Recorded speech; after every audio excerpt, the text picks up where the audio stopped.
Welcome to the Players Ball podcast for AT Aliens by AT Aliens. I'm your host, Alex the Great, joined by my brother from another, MB. And we have a weekend to celebrate, man. A lot of good things happen, a lot of bad things happen because of the good things, but they didn't end up causing any any malice in the end. So we had some real good celebrations over the weekend, man. We want to start with Dyson Daniels. You know, it's not an Atlanta athlete. He's not bringing the blicky out when your celebration. So he fired off at his Pelicans teammates. He says he wasn't shooting the gun, but it sure looked like one. uh, in a victory, right? Which is good. Then we had Nate Frazier slashing a gator's throat after he did his chomp down in the swamp. Another victory, some more celebration. That Dyson Daniels one reminds me of Drake London after we got that Eagles win, man. You know, he's shooting a blicky into the air. The Georgia players got to do like some speeding, some speed racer celebrations. They got to throw in some drag racing sellies, bro. But it was a good win though. Yeah, You it's had Drake London with the handstand, the headstand that started in college and made his way to the pros twice. So, 3 wins. I'll take all three. yeah, I think the celebrations are fun. It's part of the game that used to be kind of frowned upon that the NFL has kind of loosened its reins on. They draw the line at guns and killing people as they should.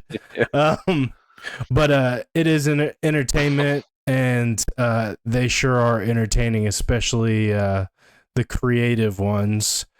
College still hasn't kind of quite gotten to that level. Taunting is still a big issue when it comes to celebrations.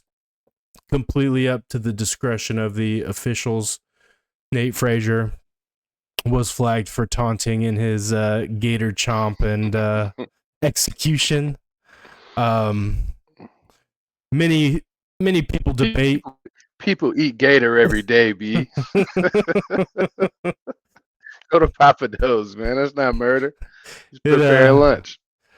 I think it's an Aflac or Geico commercial. It's some commercial that's making fun of tailgating. It's like you should check the team's mascot before you decide to bring a dish to a tailgate, and they bring duck to the Oregon game. The Oregon? Yeah, I mean, that's hilarious. They cook ducks. They be eating ducks and a lot of gator in the swamp, especially in the bayou. But yeah, it's now in CFB 25. There's like 20 or 30 celebrations that you can do on the game. So you would think that they would be, closer to allowing some fun to happen. I don't think it was this week. It was probably last week. Maybe it was Georgia, but somebody pointed at the defender as they ran into the end zone, and they got called taunting for that. I was like, oh, that's absolute trash, man. Yeah, 15 yards for that? That's crazy. You can celebrate. I mean, Georgia, they have celebrations that they've done historically. Running backs are known to do their little prayer hand and bow, or have a lineman hoist them up in the air so they can like fly like they're in Dirty Dancing. Like I said, it's up to the discretion of the referee as to what constitute taunting. I think one of those grayish areas is some basically mocking the opposing team's kind of battle cries, if you will, like doing the horns down against Texas, or in this case, doing the gator chomp. I don't know this to be fact, but I think Nate Frazier doesn't draw that penalty if he doesn't do the throat slash. Because, like I said, you kind of have to draw the line. Yeah. imitating any sort of violence, but just celebrating as a team, doing some simple Heisman poses or things that they do in the game, like, rock the baby. Those things don't tend to draw as much ire from the referees. That's good to know. We should pass that along. I will say, So have you seen the horns down get flagged? so I haven't seen anyone do the horns down in game. It's always been like a post game or pre game kind of silly. It's like seeing people plant their school's flag on the middle of the field. The logo. Yeah. Those are definitely considered taunting, but they're not in game. So it's Right. But I was gonna say, opportunity to receive a flag is closed. An interesting one. Now, this wasn't a celebration, but a Penn State player was flagged for taunting. After making a tackle, he gets up and he kind of does it over the guy he tackled. So he basically is straddling him and he walks over him and he got flagged for taunting. Apparently, you can't step over a guy. Can't get your AI on. You remember Allen Iverson did that to Ty Lue? Oh, yeah. In the finals? Yeah, that was a classic moment, man. Great celebration. But, all that, Georgia won. We've talked about this subject a couple times now. And I'm going to bring it up. Your boy Carson threw 3 first half interceptions. I watched this post game. It's hard to, harp on them because they did win handedly. But they don't look good, dog. And you could tell he was real frustrated in his presser. Right, he was starting to get a little animated. I already answered that, man. And he did. He was asked the same question in a different way, but he had just answered it. It doesn't seem like he had answers for it. Why he's been starting these games the way that he has, though. I know you say your boy Brooks Austin did a film review. So what is he saying about at least these most recent picks? Is it 3 games in a row with 3 picks? No, but the last 2. Then he had 1 or 2 against Mississippi State and 3 against Alabama. So in the last 4 games, I think he's thrown 11. Yeah, that's some tough sledding, bro. Yeah. So yeah, Brooks went down. It was actually live today. So if you haven't already, you should definitely check out the Film Guy Network. Brooks Austin. He breaks down every single interception that Carson has thrown. He starts at the Alabama game and works his way all the way to Florida. And the consensus pretty much is like half of his interceptions are on him and half of them, can be contributed to other causes, receivers, tip balls, just miscommunication type situations. I thought it was pretty interesting, but honestly, watching the Florida game live, this was the first time for me personally that I was really like, Carson, what in the world are you doing? Because, the first interception in the Texas game, he throws to Lawson Lucky, and Lawson gets a hand on it. It's probably thrown a little high, but Lawson gets a hand on it. The ball tips in the air, and the defender behind him catches it. You're like, tip balls, as frustrating as they are, you're not going to like completely say like, Carson, that was a bad decision, right? No, it was just a ball that probably could have been thrown better, but a ball that should have still been caught. The first one against Florida, it was like, dude, what the heck are you doing? Like, what are you seeing? And you go down and you break down the plays against Florida, and a lot of them are him either trying to do too much Like at least one of them, I think it was the last one he threw. He should have thrown the ball away. It was first down, and Brooks breaks it down. He looks to the left and doesn't like what he sees. Looks to the right, doesn't like what he sees. Gets pressured. Realizes that his first read is actually going to get open, and starts scrambling to the left, and just waits too long. And by the time he gets rid of the ball, like, it's no longer there. And that's how it is, when you're playing in the college level and even in the pros. You got to make anticipatory throws, throw in tight windows. You gotta throw the ball when you have to, or that window's going to close down and it's no longer going to be there, right? Like, it's all timing and anticipation. And Carson was late and forcing the ball into some bad spots. And this was the first time he mentioned that too.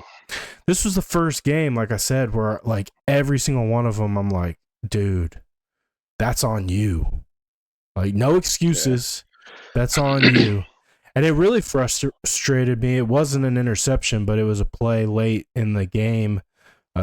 Georgia had a chance to really bury Florida, and they didn't take advantage of it. It was a third down play. The ball snapped. Carson throws. I don't even know what route he was anticipating, but he throws a quick ball, and neither of the receivers on that side are anywhere close to it. It's no harm, no foul, but it was third down, and he goes to the sideline, and I think Kirby's asking him, what happened, and he's just like pointing and just making these excuses. I'm like, that to me is not that's not what a leader does, right? A leader immediately goes to those two receivers or whichever receiver they had the miscommunication with, and they talk through it, right? And the receiver says what they think. You just work through it. You're just like, all right, this is what I was expecting. This is what I thought I was supposed to do. Yada, yada, yada. No, he goes to the sideline, and he's, basically looks like he's complaining to his head coach. And I'm like, that's just whiny, not good behavior. Not the leadership. He said in his presser he was, so he was talking about last year versus this year, and he said last year, the throws early, he probably would have thrown them away. That he's not doing that as much, and he doesn't know if it's him just trying to make a play or what's driving these poor decisions, but that has been the big difference between this year and last year. And that's, you don't want to, I think his ultimate goal is to play in the league. You don't want to show regression. And he looks like he has heavily regressed from who he was as a quarterback last year, especially if it's not just like, his statistics. If he's looking less like a leader with the things he's doing on the sideline, that's not great either. Yeah, and this is the first time I've seen something like that. But one thing you don't see, and we're not in the locker room, and we don't control the camera angles. So what I don't see is him like sitting on the sidelines talking and working with his receivers, right? Like, those are the things I would like to see from a quarterback. You see it from Kirk Cousin, right? But I will say, as a quarterback, I would, I don't know if it's necessarily a regression in his ability, right? I don't think he lost his ability to play the quarterback at a high level. But there's so much trust that you have to have as a quarterback in your receivers. Yeah. And that's why that relationship is so important, and why, if you're truly a great leader, you would be spending time getting in rhythm and getting on in the same page, and being friends with those guys. There's so much trust that you have to have. And I just think Carson lacks that level of trust and confidence in his receivers. And if you watch that film study, you'll see where he's gotten burned multiple times by his receiving core just not being where they should be, or not doing what they're supposed to be doing. And so I do think that's weighed on his confidence level, and I think it's going to show through unless they can get that mental side of it fixed, because Right now, he's pressing and trying to do too much, and that's just going to lead to even more errors. And this time, it's going to be on him, not on them. Yeah, they didn't necessarily survive Alabama, but it, he put on a good show in the second half. He made it competitive for a time. It was not very competitive at all. Is there an opponent out there where this just won't it won't do, right? Like you think I mean Florida had made some strides, but they just beat the number one team in the country and he had the three picks. I don't how long can they survive these mistakes? I don't want to find out. I'll tell you that much because honestly, I don't think you survive Saturday going into Oxford against Ole Miss playing the way we did offensively. I don't know that we survive at home against Tennessee playing the way we did offensively. So they're going to have to get that cleaned up. They're going to have to play better offensively. And defensively, they just got to keep doing what they're doing.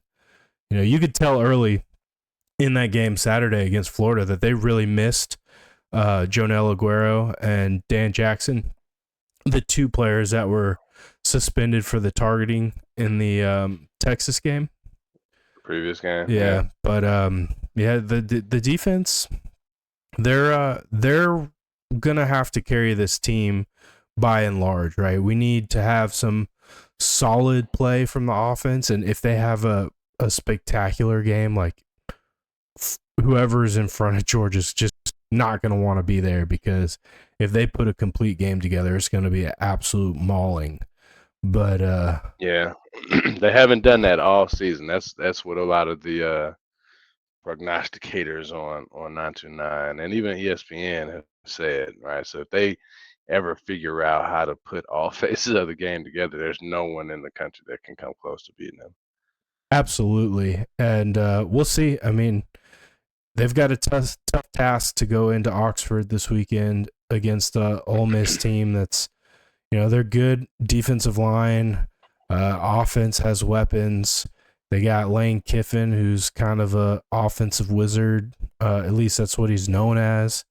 So it can get real ugly if Carson and co can't get it together on offense, because there's nothing worse for your defense than 3 and outs, right?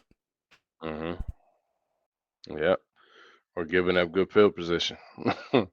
Absolutely. You at least want to punt, right? So, yeah, I mean, more power to them, and I hope they get it corrected as well. And I think what they were saying about, they get it all together. It feels like it should happen, right? There's gonna be a game here where it all clicks, and they'll look like the Georgia that everyone expects them to be. But the fact that they can win in the midst of finding themselves is amazing. The Falcons also are winning, despite their woes. Now they did get to the quarterback finally in this game. They had back-to-back sacks on one series. I know I said that this was a game that, the Falcons of old with Falcon, and I'm glad that they didn't. Now they did end up facing, Dallas lost before the end of the game. They lost their best two players to injury, so it wasn't a complete team. But they're not very good right now. They would have lost to the Dallas name, which would have sucked. But they went out there and handled their business. So, what'd you think of the Falcons' performance yesterday?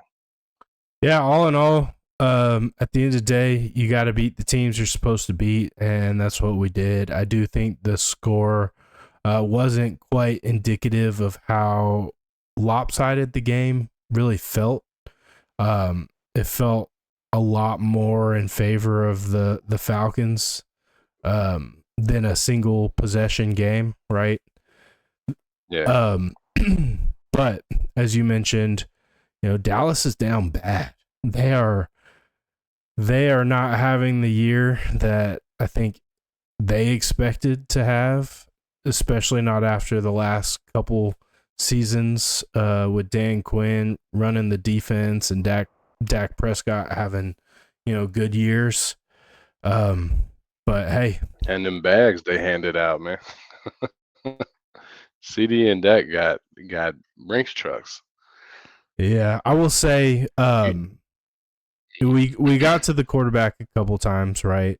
Which is encouraging, Mm-hmm. but I still think that's kind of fool's gold in terms of analyzing where this squad is at, right? What's the saying? Yeah. Even a blind squirrel finds a nut every once in a while. Yeah. Broken clocks right twice a day. Yeah. Yeah. So the I guess on the plus side is we were on track to be historically bad. Worst sack totals through 8 games ever in the history of the Yeah. NFL, and I think we pushed ourselves out of that. So yay, we got out of the nasty statistic that we didn't want to have. But this Yeah, no one wants that team's label. this team still got some glaring problems on the defensive side of the ball. And we talk about it week in and week out, but it's that interior run defense and it's that pass rush. And I don't know what they're going to do. Trade deadline is what, Wednesday? I know it's this week. Tomorrow. Okay, it's trade deadline's tomorrow. I don't know what they do. I know they've been pushing hard for some edge help, but they need to beef up that entire defensive line from edge to edge. Yeah, and they got 3 sacks. It was Arnold Ebiketie, Caden Ellis, and Big Grady got in there. But yeah, to your point, we got gashed. Even Dak, he had, I think on the broadcast they said he had 25 yards rushing on the season, and then he gained 22 in a single run. Right, every quarterback is gassed just for that big run, and I don't know if that's just a product of the formations that Jimmy Lake is wanting to run or what, but bend don't break is working for now. I don't know if it works, in the playoffs or against like a Detroit. Who's the best team in the NFC? Detroit, hands down. Detroit? Yeah. Yeah. After they beat the Vikings, I think that's it's theirs. Um, Now, I don't think we're too far out of that conversation though. We haven't put it all together either, right? Like we're talking about with the dogs. We could be better in all phases of the game, right? Not let the big runs happen. Um, there was a drop in this game. Kurt had a fumble. You know, if we can get to the quarterback and the defense is solid, offense plays solid, we'd be a lot better than what we've shown as well. do you think we have the talent on the field to do that? Yeah, I don't know that we I just have. don't think they've shown right. Like I don't know if Matt Judon is fully healthy. We were talking about Grady last week, how he's recovering. Matthew Judon didn't play last year. Well, he played. He didn't play the full season because he was hurt. So maybe he's not fully healthy. And if he can be, that helps. I know Nate Lamon is back. We still don't have Troy Anderson. I think he helps out a lot. Like the game he got hurt, I think he had like 17 solo tackles. You miss those, right? I'm not saying the man is a Pro Bowler by any means, but he's sure tackler and he's all over the field. He's a disruptor. So if you get everyone back, I don't know. Even at our I still make a trade? Yeah, if I can leverage some future picks to get some edge help, yeah, I'd make a trade. But I think even with the unit that we have not shown our full potential. I think they can do better.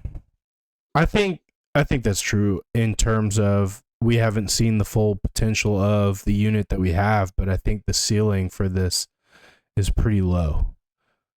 Now, in comparison to some of the top defenses in the league, right? Yeah. I do think that we're in a situation where it's very similar to 2016, 2017, that Super Bowl run where we basically had to outscore everyone. We had to do it with offense, not defense. I think that's going to be the case for where this team goes. And I don't know that we have the type of high-powered offense that we did then, right? I think we have a very good offense, but I just don't know if it's even in the remote realm of where Matt Ryan and Julio and Devontae and Mohamed Sanu and Turbo and all those guys got to in that season. Like nowhere close. I wouldn't say nowhere close. I think it's like let's running back to running back. They're younger, they're fresher. I won't say better just yet. Devontae Freeman and Tevin Coleman, but Tyler Algier and Bijan Robinson are a lot to deal with. I think Kurt is playing great ball. He's not gonna win the MVP like Matt Ryan did. So that one's on the other side, but you got a lot of talent like Drake London, Darnell Mooney, Ray McLeod. All three of them are better than Taylor Gabriel and Mohamed Sanu. They're just not like a Julio in the bunch. And Kyle Pitts, man, the way he's been playing, he's way better than Tony Gonzalez. No, just playing. He was back to his normal self last game. No, I don't know. I don't know if they scheme for him or what. Tight end. And what you can't be tight end day every week. So So they averaged 33.8 points per game in yeah, that season. Have we that's even nuts. have we even topped that once this year? Yeah. Against who?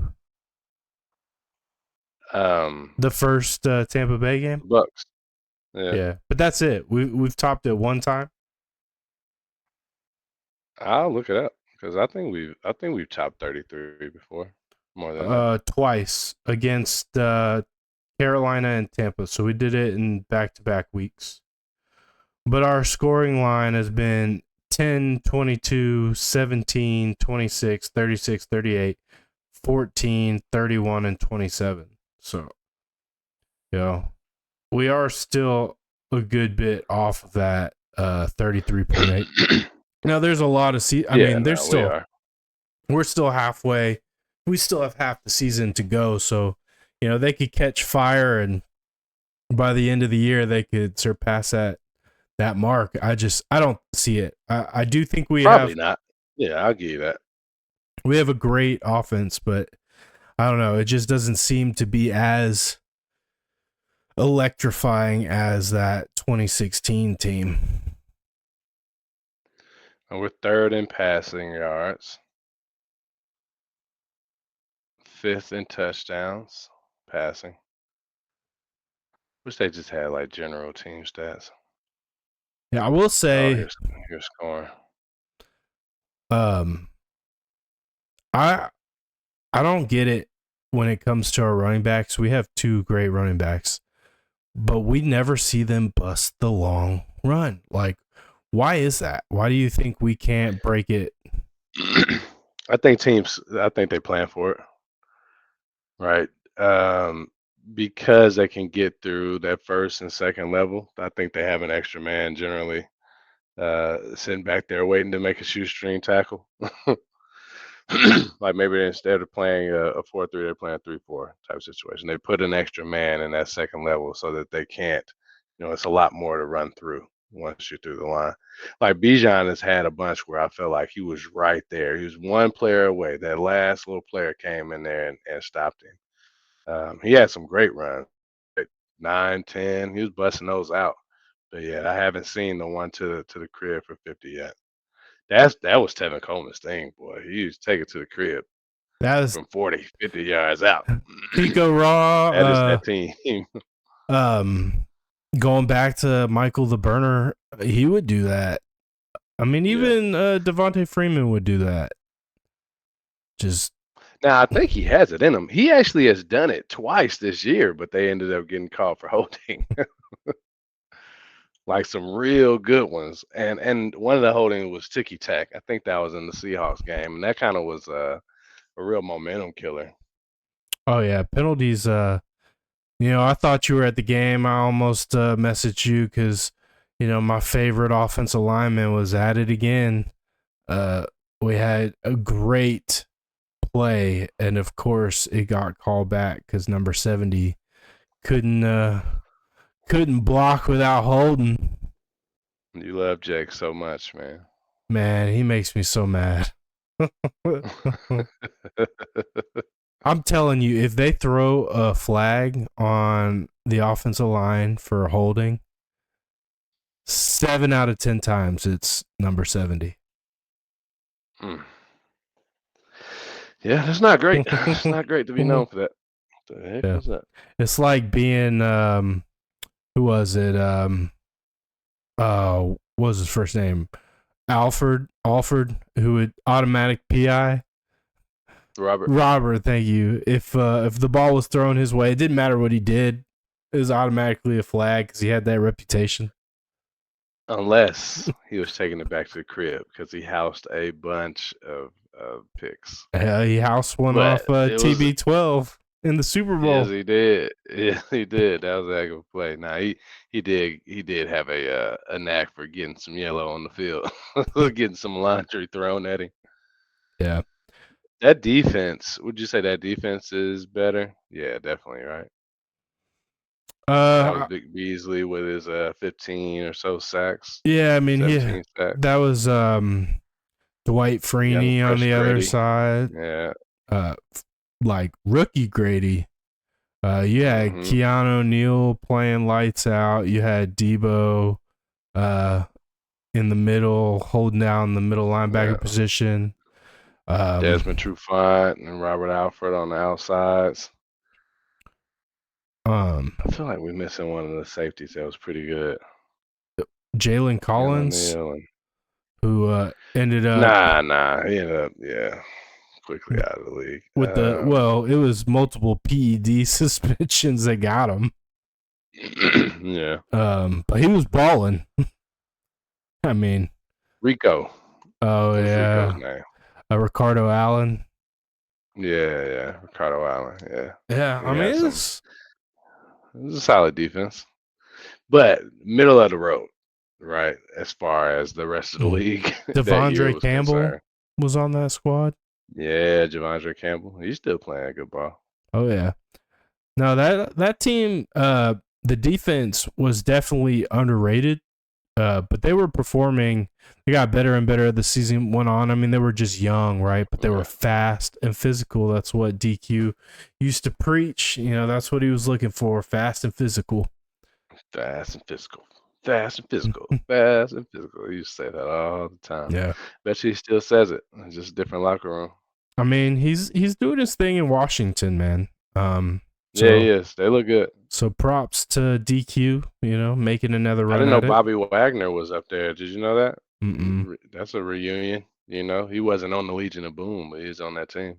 Yeah. One of the best linebackers in the league for a long time. So I'm sure he's still a heck of a, field general. Like just pointing and shooting like, hey, he's coming this way, you go that way, da-da-da-da-da. So, yeah. Yeah, absolutely. Our linebacker core is pretty weak to me. It is. Caden Ellis is a really strong tackler. And I know Nate Landman had a really good year last year, but he doesn't look like he's back to full speed after his injury. Yeah, I did say Caden Ellis had the best game of the year for himself this past Sunday. I was listening to Fricky was on with Randy McMichael. And was he? Yeah, so I caught a little bit of that segment over lunch, and Fricky was just saying that part of the issue he believes has been scheme. He did put a lot of the blame on Ricky Lake, and I will say Ricky Lake's coming off of Jimmy. Sorry, Ricky was that the TV show? She was a fantastic TV show host. The sitcom. I don't think she ever coached ball, bro. Yeah. Oh man, that's funny. Say scheme. Yeah, he believes it's scheme, which Jimmy Lake is coming out of Washington where he coached last year, which the Pac-12 is not known for their defensive prowess. Now that Washington team did have some studs on it. We did pick up Braylon Trice, right? He led the NCAA with pressures, sacks, that whole thing. But I do think that there is an adjustment from the college game to the NFL game schematically. And so Fricky's thought was that they finally made a shift in philosophy and let a couple guys just go out and hunt. And he believed that Caden Ellis was one of those guys, and it resulted in his best game of the year. So we'll see. This team has a lot of growth potential on both sides of the ball, but I'm hoping that Terry Fontenot goes out and works some magic, gets at least a piece or two. I think Calais Campbell, bringing him back on the interior would be good to pair with Grady. I would love to see my Georgia Bulldog Azeez Ojulari make his return to Georgia and this time representing the Falcons. Where is he at right now? The Giants. He's a Giants. Okay, yeah, I've heard it. I heard the Giants name mentioned. And then Zadarius Smith is another one that people have talked a lot about, but it looks like he's probably going to land in Detroit. I saw that too. Yeah. With Matt Judon, I still see too many plays with him like dropping back in coverage. It doesn't feel like he's being let loose to attack the quarterback as much as he should. That should be that's the only thing he should be on the field to do. Go get the quarterback. And that hasn't translated yet. Let's say that. No. But, like I said, we're halfway through the year, so we'll have to see how things go moving forward. But we keep winning, and we should get another one this weekend against our arch nemesis, the Stinky Town Dirty Aints, who are a dumpster fire. They fired their coach today. 7 straight losses to do it. Cam Jordan's out here apologizing to the city, and in the same breath, just blasting his teammates. Alvin Kamara is still balling on the season. Feels like it's been this 3 weeks in a row that I'm gonna say it, but this feels like another one, man, where it's like the opportunity is there for him to go in there and just lay a dud. I hope that they don't, because going 5. Read the numbers earlier today, but going 5-0 in the division is like it puts you in like the high 80s to win it, right? To win your division, and a division winner hosts a playoff game. So we need this win. We need all the wins, but this one's another particularly important one where I want us to go in there. I want to go in there and dominate, right? They don't have many players at all, right? I didn't know how bad the Chris Olave concussion history was. My man has had a lot of concussions starting back when he was at Ohio State. They say he's in the Tua Tagovailoa range now, where it's like, oof, you might start to consider sitting down for a little bit. Yeah, get that retirement plan ready. Yeah, man. Yeah. I mean, it looks like a fun game. I played it as a youth, but I don't know if I love it enough to sacrifice my future well-being. Yeah, I mean, but that's that's a decision everybody has to make on a personal level, right? I love the game. I love watching it. I enjoy playing it, but I still will contend that this is a sport that was not meant for men to play, right? It's meant for children that don't hit each other like bus. It's like and you're at a point in your life where your body, your bones, everything, it just doesn't bounce. There's no it's all rigid, right? Like it's all in place. when you're a kid, you bounce off the ground. Your body's still developing. It's not like you can recover.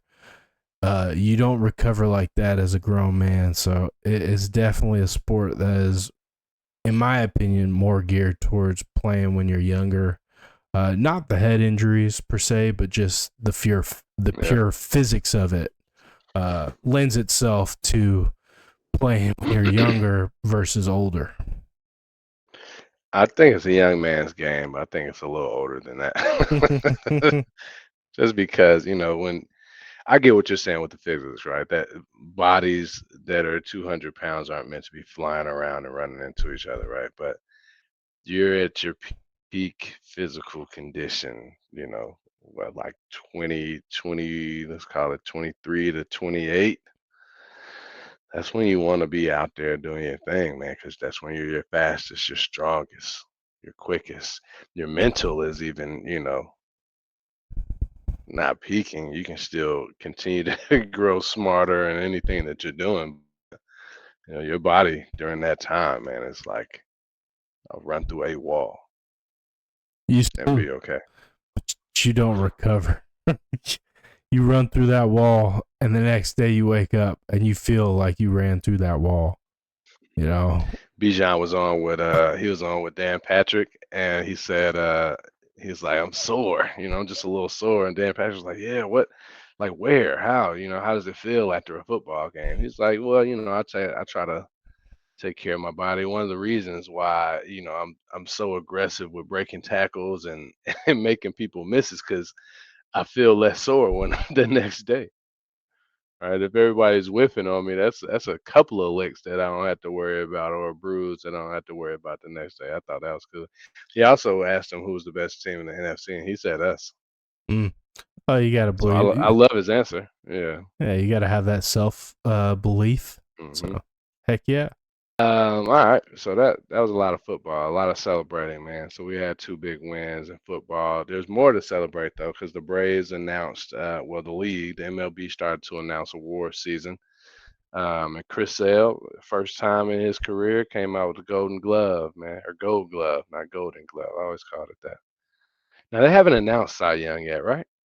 Uh, I don't think so. I believe it's this week, but I thought I heard them say on the radio it was a wrap for Chris Sale winning the Cy Young. I could be mistaken, but if he doesn't win it, it will be a crime against humanity.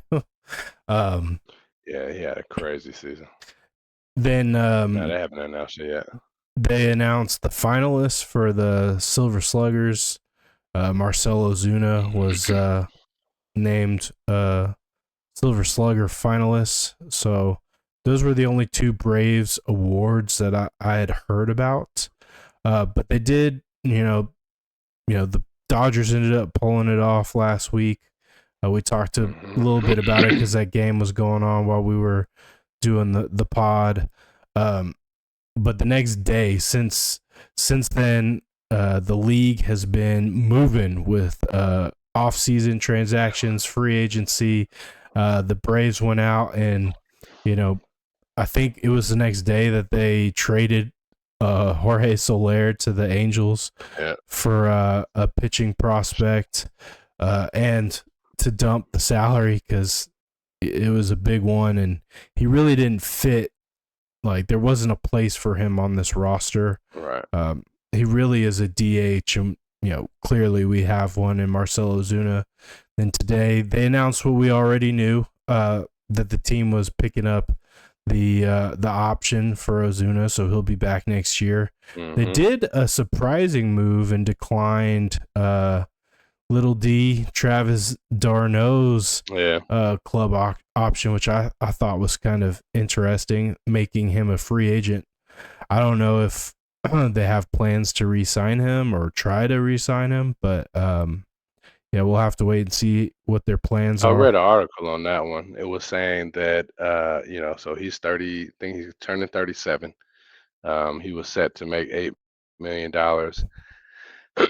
And they just don't play not a journeyman. What is it when you don't play every day? Utility? I don't know. I'll find the word later, but he doesn't play every day. He splits time. Yeah. Um, and they just weren't. The AA's not gonna give up that money for him. Yeah. He They was a did. fan favorite here for sure. So Oh yeah, he's a great family man, great character, funny. I always enjoyed his interviews. Seems like he would be a cool guy yeah, to his hang out interviews are with. good. Yeah. Um, Platoon is what the word I platoon, was looking for. Yeah, yeah. yeah, He's a platoon platoon catcher. hoopla. So yeah, he's not coming back. Lukey Dookie, good riddance. He's up out of here. It was crazy to see all those moves, right? Because I didn't, I saw the Chris Sale. That one came across on my Yahoo notifications, but when I went in there, I saw all the other Brazians. I was like, oh man, Jorge Soler got moved. All this They stuff happened. I was like, man, it's been less than a week since the World Series ended. They were not playing games, man. Yeah, they extended Ronaldo Lopez or restructure. They gave him Yeah, an restructure. restructured him with an extension, which that was good to see because man, he was a pivotal piece of our Yeah, rotation this year. They did extend a qualifying offer to Max Fried, which Max Fried. basically means if he accepts it, which I doubt he will, he would get a 1 year deal at the league average for the top 125 players at his position. Mm, So it's the average salary of the top 125 players at your position. I think it ends up being 21 million for pitcher. So that's what he would get for a 1 year deal if he were to accept his qualifying offer. Now, if he declines it and then becomes a free agent and signs elsewhere, we will get draft compensation. So it's a formality to ensure that you just don't walk away with nothing. yeah.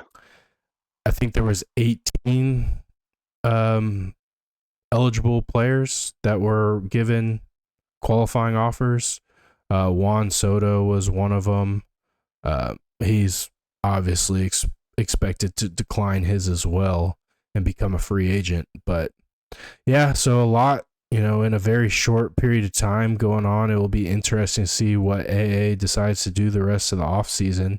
We have probably 4 months now, I think, before 4 or 5 months before pitchers report. Maybe Yeah. less. Maybe less than that. So quick off season for baseball. Yeah, I think though they haven't played since September. So they're Uh, already like a month and change. they played early October for playoffs, and think about Oh, they do play out. Man, that happened so quick. I forgot we were in the playoffs. I was thinking about the Mets series. yeah, no, it was fast. 2 days, blink, blink, done. Yeah, but for the Dodgers and the Yankees, they just finished last Wednesday. So Yeah, yeah. Freddie Freeman, MVP of the Los Angeles Dodgers World Series championship team. Doesn't roll off the tongue if I say anything. yeah, no, kudos to him. The Empire was brought down once again, so that's always good. Blew up the Death Star. They haven't won in 20 years. No, not 20. It's been like 18 years. And I hope they never Can win they really again. be the Empire? You know? Yes. Yeah, because they're still paying people out the wazoo. Which I will say, the Dodgers and their funny business that they pulled with Shohei. Shohei, it's hard to like what they're doing with the money out there, but And they're bringing most of those players back, and he's saying that he's probably pitching next year. They're just going to get better. Find another way to fleece players. Well, not fleece players. They're fleecing the league. The players are going to win in the long run, right? I don't know. I think basic economics says that in the long run you personally lose, but when you're talking about $600 million, like, is it ever really truly a loss if your 600 No, million is only worth 500 million deferred. in 20 Yeah. years? So yeah, I You mean, make that back with endorsements if you win championships, man. or if you're just a You don't have to general, rock. You don't have to rock in the gutter with New Balance no more. It's okay. It can be a Nike athlete. you could get a Jordan deal. He could. He could. Yeah. I'm sure Jordan is dreaming of that. Good There's on. a big hip hop culture out in Japan, so Yeah, Jordans are big over there. I was gonna say good on New Balance for locking him up real quick. I mean, Yeah, that's a yeah, generational talent. It's like who is Steph with? He's with Under Armour. Is that right? yeah. Under Yeah, Armour. I have a pair of his shoes. yeah. It's like good for Under Armour getting in early and getting, in my opinion, one of the top 5 best players of all time. Yeah, Maybe top yeah. I would 3. say that. Maybe top 3. Who you bump out? Assuming we're talking about Jordan, Bron, Kobe, I would say Jordan, Steph. Kobe, Steph. There it is. There it is. LeBron slander, dog. You know, the Lakers have one of the best records in the league right now. I'm sure they do. The Hawks do not. We're 3-4, but I think that's that. I think that's part of the course, man. I'm not expecting them to go out and win a bunch of games. I do think they're going to figure things out as the season goes along. I do think they're going to improve. It's going to be more gunshots. Trey is figuring it out. There was a game that game against the Pelicans, right? Trey, I think he had something like 24 and 15, and he let Jalen eat, and Jalen ended up with like 30 points or something like that. It actually, you took a category back from me on Sunday because I was supposed to win that 6-3. I think it might have been points that you took back from me. I was supposed to win 6-3 and ended up 5-4, but I think that's the formula, man. If Trey can do, let's say, 20 and 15, and which is completely within his possibility, right? Maybe they probably need him to score a little bit more than that because there's not a third option as of yet. So like 25 and 15, and Jalen goes out there and gets high 20s or low 30s. That's a recipe for success as long as other people are contributing on the other side of the court. How do you define success? Seventh, sixth seed. They're seventh right now at 3-4. So the East is not good. That's what I was saying before, right? Like they're not gonna have to do a whole lot Oh to no. to get to where to get to the ceiling, and they're still very hurt, right? Like they got Dyson Daniels back last game. They did get waxed poetic by the Celtics tonight. It's a blowout. They lost by 30. Whew. Yeah. Um. I mean, it's an 82 game season. There's a lot of time for them to blow it. I've watched. What? Did not think that's where you were going. um. Now, I mean, it is recency bias, I guess. I've watched them play on several occasions, and I can't do it. The style of play that they have, just I can't. It's not entertaining. It's not pretty. It's quite ugly and quite infuriating. Infuriating. I don't know. It Infuriating. it's terrible basketball. Um, the purest coaches, the John Woodens, they would be rolling over in their grave watching the way the We Hawks play. probably are anyway. Yeah. I saw a clip of the generation before, right? Like the KGs and Paul Pierce and Ray Allens. And then, their predecessors like Magic and and Reggie. I saw a clip where they were just talking about where basketball is now, what the league has done to it, how it's overemphasized offense and removed the ability to defend. Um, but we talked about that, and Gilbert Arenas made the point that they did that to become more of an international game, to get closer to the Euro League, so that they could, the almighty dollar is going to drive all decisions in a business like that. So, is it just the Hawks, right?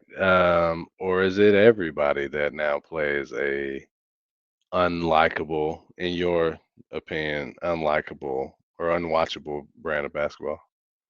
You know, I haven't watched any other teams that the Hawks haven't played against this year, but in years So what about past, their opponents, right? Like the opponents that they play, do they look like they're doing a similar style of basketball? Like, is it equally as frustrating? Not uh, equally because you're not rooting for them, but I like, will damn, this is just say sloppy basketball. I will say that it is a similar style of play, but they're better at it on those Mm, nights, right? that's Like, fair. um, it seems like every team that we play against, teams that we should beat, their 3-point shooting percentage is like 80% against us. Um, Whereas ours is like 30%, which or less, which is just hard to watch when you're taking that many shots. Like when you make 3 out of every 10 shots that you attempt, it's hard to watch that. Yeah. And what's I think frustrating about it is when they don't play that way, like when they actually play uh half court ball and they try to drive and they get to the Uh-huh. lane, they're much more successful. Yeah, I And agree. and I'm not against the 3 ball, right? Like I love watching Steph Curry play. Like I love sharpshooting, but we don't have shooters that can shoot like that. And what's frustrating about it is when you're run down the court, you maybe pass it one time and then jack up a three, a contested three. Like not even an open three, right? Like it's just Uh, sloppy. Um Now, if you're kicking the ball around and you find an open guy and he shoots a 3 ball and he misses, that's going to happen from time to time. I can live with that. It's just those shooting the ball deep, uh, real early in the shot clock, not moving the ball around, and not driving, not trying to penetrate. Like penetrate and kick is one thing, but not mm-hmm. penetrating at all and just chucking them up. Like we don't have ballers like that. No, we don't have shooters like that. I told you, I think that's Quinn Snyder more than anything. But Magic, not Magic, Kareem and Chuck kind of echoed each other in their statements of how, one, Steph Curry is a once in a generation player, right? No one shoots like Steph Curry, not even Clay. And Clay is one of the greatest shooters of all time. Um, he's had an influence on the game where everybody wants to be like him. You remember because everyone wanted to be like Mike, right? I wanna be like Mike. Now everybody wants to be like Steph, so everyone's jacking threes. But where they kind of parted ways, it was still the same sentiment, just added an extra incentive.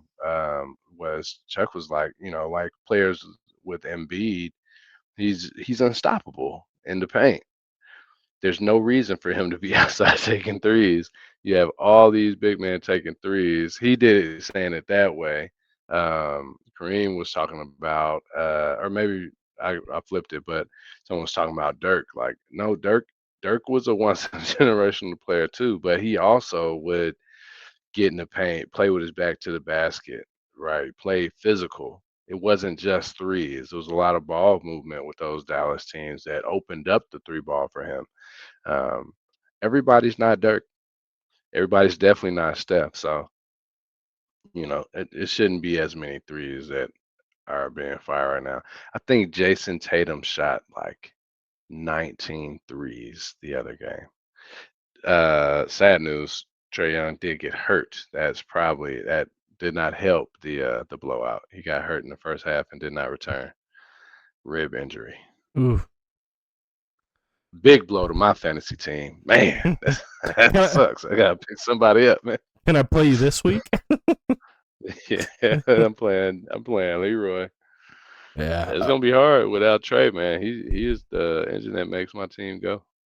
From my understanding, when it comes to rib injuries, it's kind of like a pain tolerance thing. Yeah. It's not. It's more on you and what you can withstand. I don't take Trey as a real tough player. I think he's got little man syndrome, where he's got a big bark but not a big bite. um, eh, Disrespect. hey, he's a baller. He is tough. He's little, but he's tough though. He before last year, he hadn't really missed more than two or three games in a season. He's super incredibly durable. And in a day and age where you got all these players doing load management and you know, legitimately just cannot stay healthy, like the Chris Middletons and the street clothes of the world. Somebody who can give you 80 games a season, you can't say that they're, just a little man syndrome, little bite, all bark, little bite. No, that man is durable. That's your best. What did they say? Your best attribute is availability or something like that. I didn't say it right, but something to that effect. Being available is one of your greatest greatest attributes, and he's available. We'll see if he's available for their next game. I know your fantasy team's praying for it. Let me see. I'm just curious though. Let's see how many games he played. I think playing and being durable like that is different than being physically tough. And I could be wrong. Like he could have played through some bumps and bruises. Especially being small, right? He goes to the cup a good bit. Anybody that runs into Trey is a bigger body than his. The odds are, right? So I think durability and toughness are same coin. Maybe different size, I but same think I coin. think they're not mutually exclusive. You can Yeah. you can be available without being tough, or you can be durable without being tough Can you be mentally. being available? Can you what? You say yeah. Can you be tough without being durable? Yeah. Look at Joel No, Embiid. Like, he's not tough. He's uh, not durable. I'm he not might not saying be he's tough. tough. He might not be Yeah, tough. I'm not giving it to him. Um, I'd have to think on that for a moment. I do think you can be tough without being durable, right? I Like, think you can. I think it's tougher to be. You can be durable without being like super tough. But I think they're hand in hand. yeah, man, we'll just have to wait You and have to do see some on digging, man. Prove me yeah, wrong. see on the extent of Trey's injuries, but he has definitely had some trouble the last couple years. Last year, just the one, just last year. Well, we're in this year 54 now, games, and we're 5 games in, and he's already 7. 7 games in, and he's already hurt. We'll see. All right, Look, we're gonna call it, people. um, I'm gonna tell the world on you, man. You text me. It said, "Man, the Hawks are terrible," and they win the game. I was like, "This guy here is impossible, bro. man, it was the You're just never gonna be Pelicans. pleased with these Hawks. You got to win the games that you got to win. They don't pick the opponent that's in front of them. No, and you got to win. You should win the games you're supposed to win, and they did that, right? They did They not do did. that. They weren't expected to beat Boston tonight, right? Did you want them to do that, especially No, without Trey in the second half? but they should have beat the Wizards twice, and they didn't win. They should have beat the Wizards twice. They Yeah. didn't win either of those. Like I said, it's just a brand of basketball that I find very tough to stomach. It's frustrating.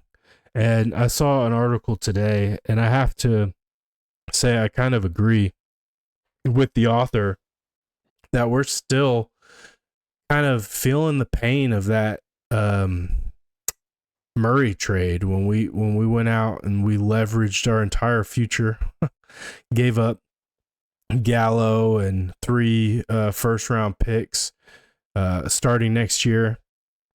So the next 3 years, unless we go out, we haven't started feeling the pain for that. That's I don't think we've even started feeling that yet. Well, that's kind of the point. Is we're kind of stuck in this purgatory unless we go out and make some big trades or sign big free agents, which I haven't looked at. The free agent market this last year was kind of on the weaker side, right? Yeah, it was. How do we get better from here? Because it's not going to be through the draft. So that's just kind of, it'll be interesting to see how it goes, but I think we're in a situation as Hawks fans where we're just stuck with a mid product, and it's frustrating. Yeah, no, it's not great. It's not. I can't disagree with that. I'm hoping that some of the draft picks that we've had, you know, blossom into successful pieces of a long successful Hawks tenure, like Ricochet, like Jalen Johnson. He's showing a lot of promise. He just got to stay healthy. Kobe Buffkin, we don't know. I don't know him. He hasn't played much. But yeah, those are the pieces that we have. Who am I missing? Double O. I mean, Dyson Daniels, we could kind of call him a draft pick because he's only in his 3rd year, right? So he's got a lot of room to grow. But yeah, Onyeka.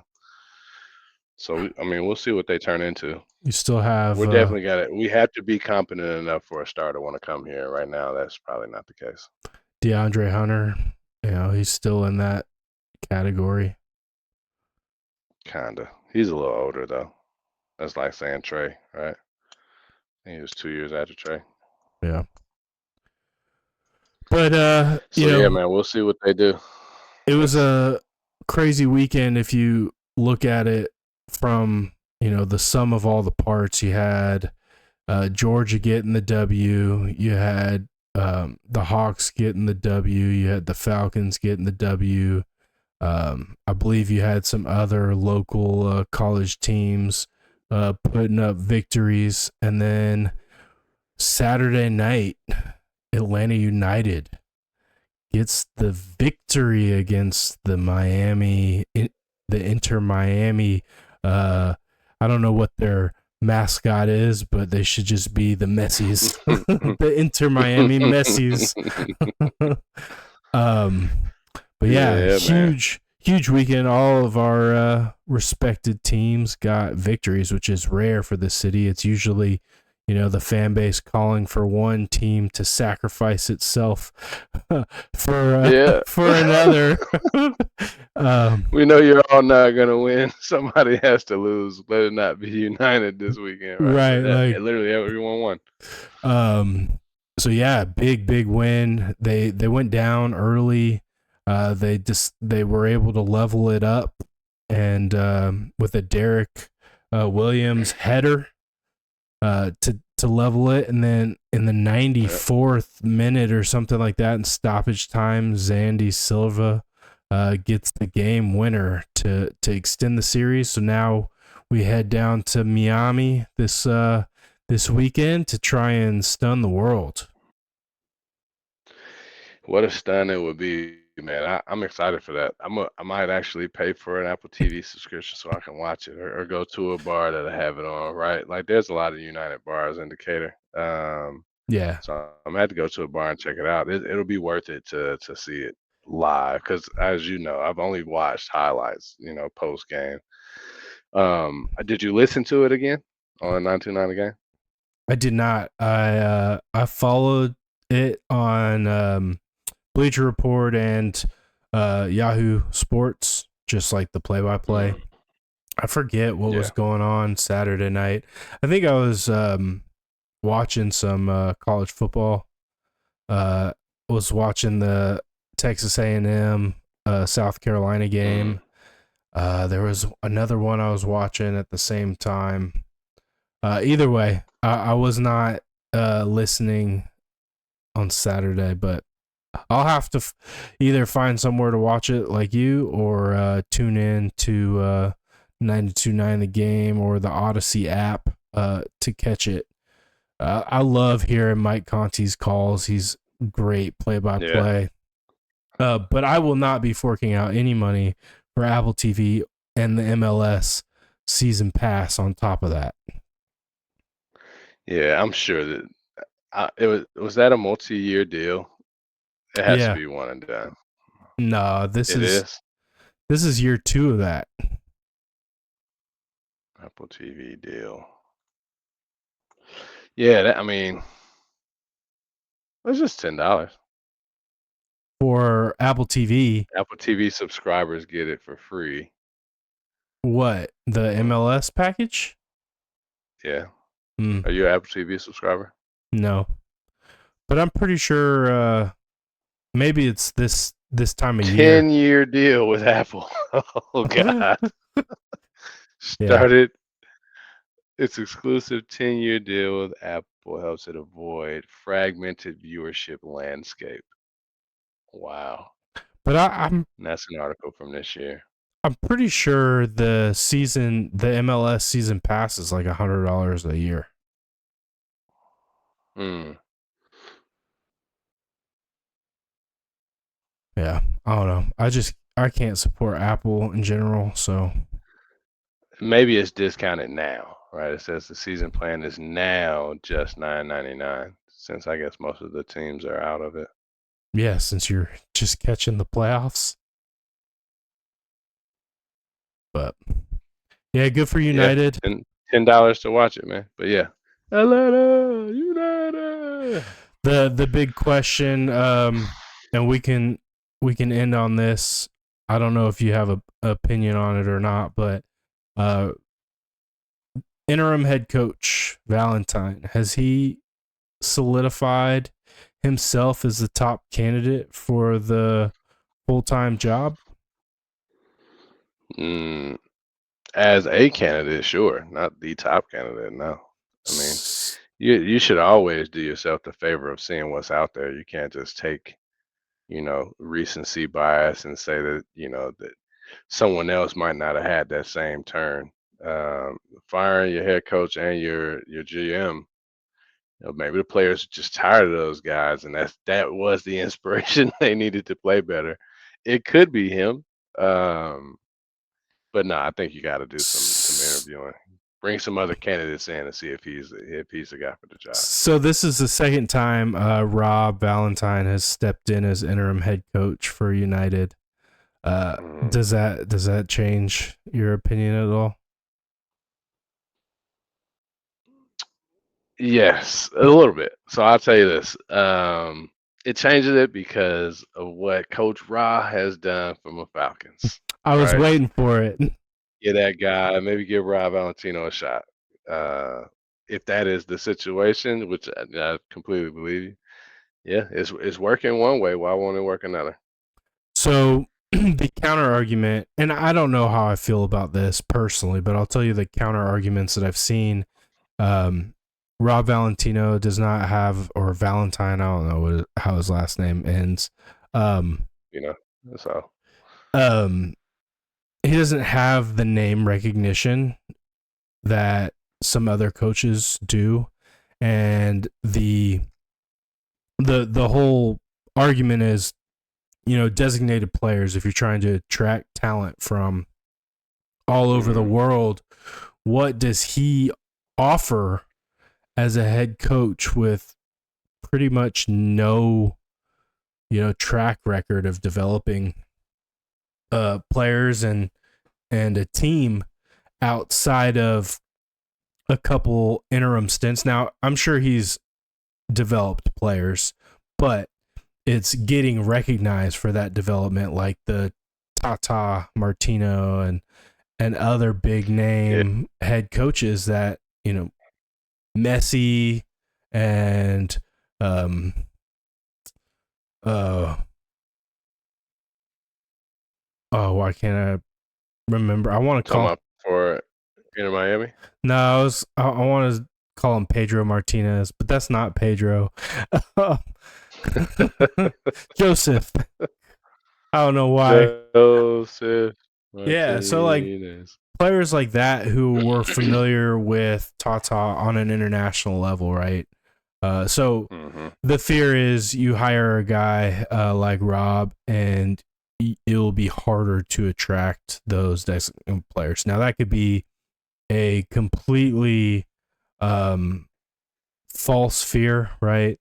Or it could Yeah. be true. I will say if they turn around and they beat Inter Miami this weekend, like you're just stacking things onto his resume that he's at least worth an interview. Oh yeah, no, he definitely deserves an interview. And a very serious one. And if they somehow pull the rabbit out of their hat and win the MLS Cup, just sign the man. Yeah, Just give him the job. Yeah, hire him at that point. That's enough games. Meaningful games that happen. Get that man a 3-year contract. We'll lock it in. That should hold us over for long enough. And if the past has taught us anything, it's temporary anyways. Because if it doesn't pan out, they're just gonna fire him. Because we're on coach number 6. In 3 years. Yeah. Crazy. Yeah. Yeah, man. Yeah, I hope they pull it out. That'd be so exciting for the city. Like they go in, they do the unthinkable, win the cup, then the Falcons go in, do the unthinkable, win the Super Bowl, and that just sets the Braves up to start their conquest and beat one of these empires. And we'll probably end up having to beat them both in order to win. What about the dogs, man? Why are you leaving my dogs out? Oh yeah. That it's almost a foregone conclusion to me that they are gonna be the champions, but I can't count them like that, right? No, I wouldn't. I'd say they're the farthest thing from a foregone conclusion with the way that they play at times. They're winning, no, dog. They are winning, and he can't get worse, right? He can. Like He can. I mean, second half he's shown improvement in almost all of those games. Yeah, the wild if thing. He can play a full 4 quarters, bro, that they are so much better.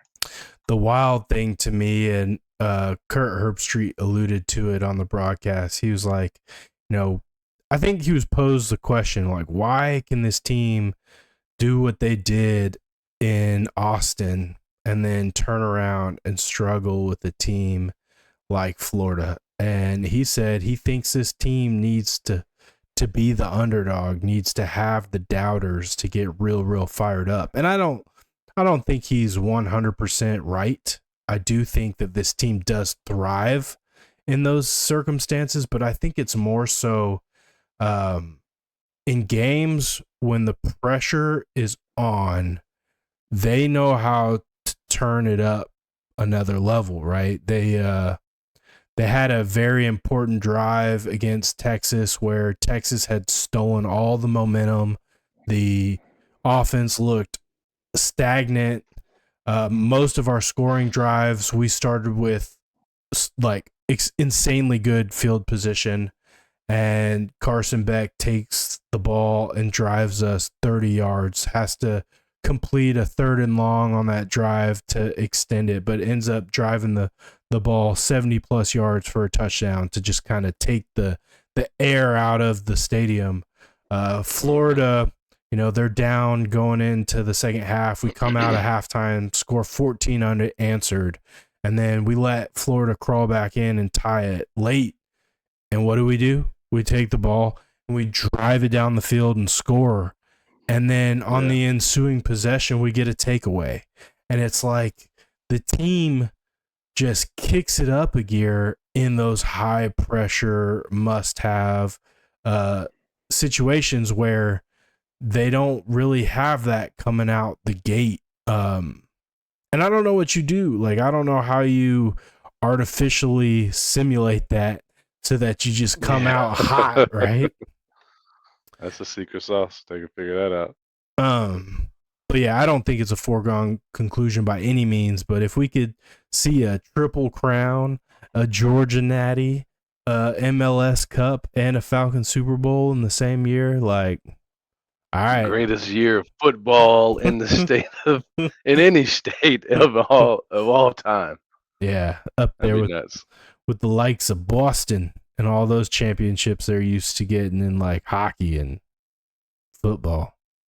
I think one year they got a base.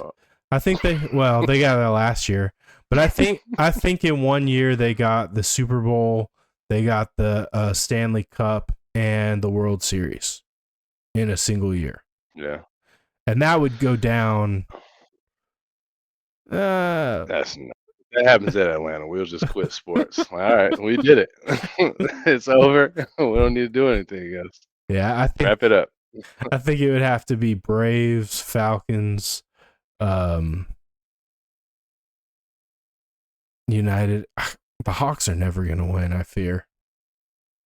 Oh man! All right, let's end it. We should end it here. I want nothing more. Now, the one I want the most is a Falcons Super Bowl, but close behind it is a Hawks championship.